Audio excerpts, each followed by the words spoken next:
देश हित में बोलने के अवसर मिलते रहे हैं। हम स्वयं पिछले 22 वर्ष से संसद के अंदर मैंने स्वयं एक सांसद के रूप में देखा है। इन परंपराओं को हर लोकसभा अध्यक्ष ने इन परंपराओं का निर्वहन किया है और ये एक संवैधानिक दायित्व भी है।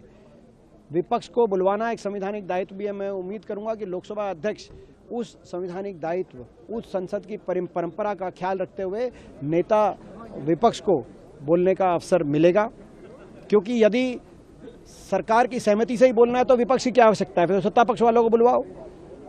और अगर संसद में विपक्षहीन संसद सरकार चाहती है और विपक्ष रहित देश चाहती है तो लोकतंत्र और संविधान निर्माताओं ने जिस लोकतंत्र की रचना की थी उनके साथ न्याय नहीं होगा। देश हित में बोलने के अवसर मिलते रहे हैं। हम स्वयं पिछले 22 वर्ष से संसद के अंदर मैंने स्वयं एक सांसद के रूप में देखा है। इन परंपराओं को हर लोकसभा अध्यक्ष ने इन परंपराओं का निर्वहन किया है और ये एक संवैधानिक दायित्व भी है।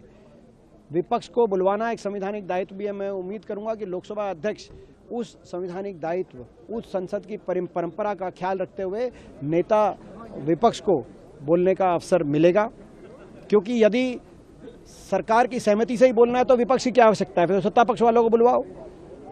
और अगर संसद में विपक्षहीन संसद सरकार चाहती है और विपक्ष रहित देश चाहती है तो लोकतंत्र और संविधान निर्माताओं ने जिस लोकतंत्र की रचना की थी उनके साथ न्याय नहीं होगा।